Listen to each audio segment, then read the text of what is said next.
When I was 11 months old, my dad would teach me the alphabet. Each day, he'd sit me down on his lap and sound out the letters. He'd point to a line in a book and say, "A, Kian, that's an A." Then one day, he took me shopping, and as the cashier rang up our belongings, my dad pointed to a sign on the register, and I slowly began to read out each letter. Now, as much as the lady in line was surprised, and as bright as the summer sun shone in the lot outside, nothing that day outshined my father's eyes. And by the time I was 5, breakfast was an hour-long affair because I couldn't stop reading the words on cereal boxes. Nutrition facts, barcodes, box tops, I knew them all by heart. Every wrapper or can I ever held in my hands was hungrily scanned for a syllable.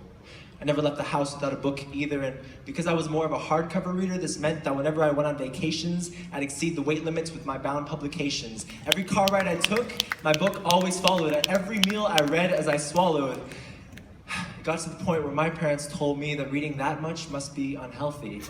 My dad said I was becoming a zombie, and looking back, I find that so funny because today, he says the same thing, only now whenever I text as I'm walking. On or off paper, whenever I saw a letter or a line, I read with the ferocity of a lion, but it had been a different case entirely when I first moved up from primary. Then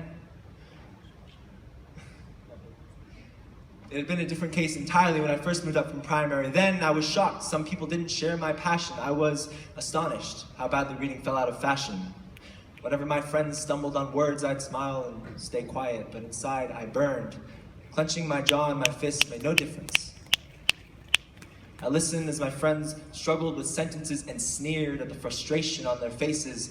Out there on the track, I was dead last, but here in the class, I ran laps ahead of them. They gasped for air beneath a blanket of syllables. They choked on written words like they'd forgotten to chew. Except, over time, I learned not to care, and for far too long, the story ended there. My passion faded, books lost their allure, then one day I noticed my little brother didn't read but endured. Other boys sure, but surely he was so much more. How could my own blood not share that intense hunger to read like he had literary anorexia?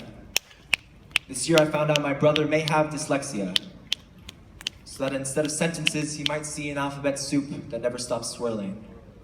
Instead of paragraphs that paint pictures, he might just see a muddy canvas. I listen as he complains of his nightly reading assignments and think of kids I've known just like him. It's uncomfortably similar to those long ago classes, and sometimes I feel those same childhood passions remembering themselves. That's why today, I'm telling you this story. I didn't know another way to say sorry because we all started from nothing. I began with a list of 26 letters in front of me. For too long, I held contempt where there should have been love.